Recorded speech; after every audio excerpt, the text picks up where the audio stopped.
you doing? I'm very well, how are you? I'm really well, thank you. So we are here to talk about this, A Season to Sing, We are. Your new choral work. So tell me, what inspired you to write this? I have loved the Four Seasons since I was little. I think it was the first piece of classical music I ever heard. And I remember dancing around the house to it. I remember my dad teaching me to beat time using those different movements. So it goes way back for you. It goes way back, and I've always just thought, wouldn't it be cool if you could sing it? So what made you do it? This year, 2025, is the 300th anniversary of the publication of the Four Seasons. So I thought, I'm going to make it work for choir. And so how did you set about this? You've obviously found poems and texts. Yes. How did you? I used it as an excuse to go to Venice, and I went and sat in Vivaldi's church, research. And you know how they perform the Four Seasons. And I sat at the back with my score on my lap, and I thought, come on, let's see if this is going to work. And so while they were playing, I was scribbling all over my score. But I was hearing the inner parts and just being aware of the harmonies and parts that you could draw out for choir that would still be the piece, essentially the piece, but kind of reworking it a little bit. So you said about making something that is singable by anyone? Is it? Yes, community choirs, choral societies. It doesn't have to be auditioned choirs. The tunes are very familiar, and I've deliberately made sure that the tessitura of the vocal lines doesn't go too high, doesn't go too low. And there's a storm, the summer storm, where they're doing all of these storm effects.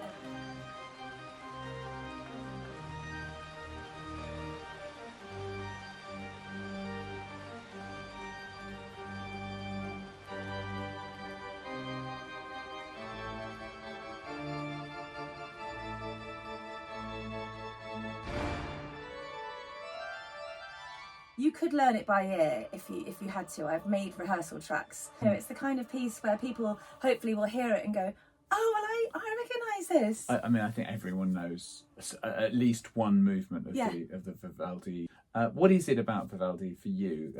You can hear that he must have been a very charismatic personality. He had red hair. He was called the Red Priest. And I just picture him as this really kind of fiery, fun, engaging personality. You can hear it in the music, but that's not to say that it's all joy all the way through. Some of the slow movements, the middle movement of each season is a slow movement. It's very colourful music, isn't it? It's stunning. Very plangent. Plangent, that's a brilliant word. You can have that. Thank you. Put it on there. I will, I'll put it in there. Gareth Malone says Plangent. plangent. Yeah, the middle movement of Winter, that's the one that I've done as a Swingles throwback. Right, lovely. So it's wordless, and it's all the bloop, bloop, bloop of the raindrops, and then this beautiful melody, and oh yeah, it's really nice, that one.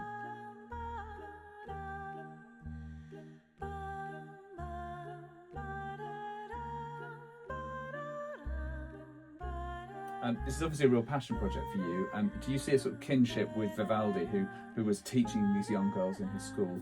Is that important to you? That is definitely important to me, because I'm passionate, as you are, about choral music and about how singing in choirs can lift people's spirits, create communities. But on the subject of Vivaldi working as he did, training girls in the orphanage in Venice to be musicians, I love that about him. And so when I wrote this, I wanted it to be doable by upper voice choirs as well as by mixed voice choirs. And it is, so you could sing it with just sopranos and altos and then the accompaniment. And these tunes are so memorable, they're so catchy. And half the time I think choirs will just think, I already know this. But they've never been able to join in before, but now they can. And does it require a sparkling violin soloist? No, not at all. So you either can do it with organ accompaniment, or you could do it with string quartet accompaniment. So therefore your first violinist would have some of the lines from the original Vivaldi. But I've added a first movement and a last movement, which is my own setting of To Everything There Is a Season. But I've done it in a kind of quasi-Baroque style, so that it's like a bookending of the Vivaldi. So that's a complete original. And that's a complete original. But he ends in F minor, a bit geeky now. But I know you're only so geek, so that's fine. I'm here for it. He ends the whole of the Four Seasons in F minor, even though he begins in E major.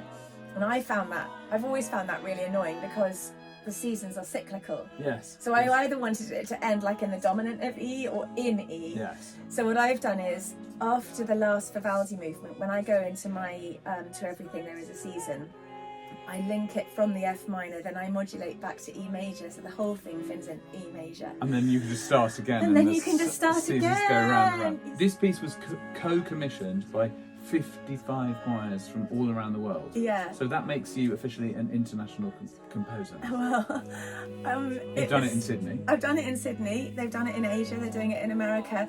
You know, very few choirs have the budget to commission a full-length work. So I thought, okay, what about if I broke it into bite-sized pieces? And so I wrote to choirs all over the world, and I literally said, would you like to be a co-commissioner of this piece? And your name of your choir will be in the score, and there it is, all the choirs that co-commissioned In it. perpetuity. How many pieces are there out there that are commissioned and there's a one-off performance and it never happens again? know. This is a shrewd move. And as I look down, this is for everyone. I mean, we've got South Africa, Plumstead, Dundee, Sydney, all Birmingham, all around the world. And a children's choir in Vietnam, they did it last month, and they loved it. And then at the end of this year, they're doing it in Italy, which I'm Are you going? really excited about. Yeah, I'm going to go. I think that's really important. Really important, you know, just professionally. No, not for the food or the wine. Oh, how lovely. I mean, you must be immensely proud to have this in publication and going out there. That's a great feeling for a composer. It is a great feeling, but the greatest feeling is when people tell me how they felt when they heard the piece, saying, God, that bit made me cry. You know, at the end, I've made it like a bit like a requiem. You know, that bit made me cry. And then conducting a choir and hear the audience laughing their heads off when all the choir suddenly goes into whistling to do the bird song. It's having that emotional response from singers and from the audience that's really, I mean, it's made me get goose pimples just thinking about it.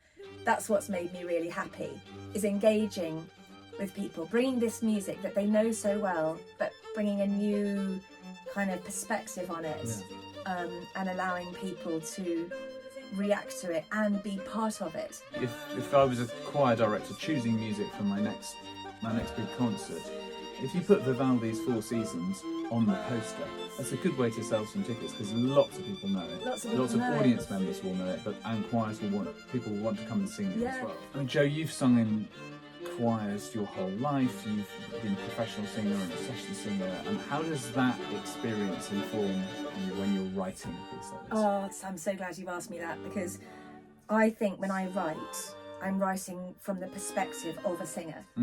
I'm always imagining how it will feel to sing this. What makes something singable? Singable? Well, for me, it's things like if you've got a high note, you don't want it to be on an E vowel or an U vowel. You want it to be on an R or an air, and you know that as a singer. Yeah. And so I always make sure that the phrases are comfortable and the phrase lengths are comfortable. So there are breaths where you need to breathe. Coming at it from a choir director perspective as well, you know the moments where you think, oh no, am I going to clear the tenors early, or are they going to go, where are we going to put that consonant, and how am I going to manage that? Because I've done that side of things as well, I write it so that isn't an issue. Have you sorted out all the final consonants? How exciting. Yes! Congratulations. It's going to run and run. I really hope so. I Especially- hope you might get the chance to do it. Up until now, only the commissioning choirs have been able to do it. But it's now being officially published. Excellent. So from June 2025, any choir around the world will be able to get hold of these vocal scores. It's got a rather sort of classic looking cover. Yes, I'm so glad you asked me about this. Marco Ricci was a friend of Vivaldi, and he was living in Venice at the same time, and he painted a series of Italian landscapes in different seasons. And it's supposed that Vivaldi was influenced by these landscapes to write sonnets that describe the landscape, Italian sonnets, and from the sonnets, the music. There are little inscriptions on there. Exactly, and one of the inscriptions I've used in the first winter movement, I've used Vivaldi's words. Well, congratulations, that's very exciting, and I Thank you. wish you well with it, and Thank I hope you. that lots of choirs will take it up and give it the life that it deserves. Thank you. I hope so too. Fabulous.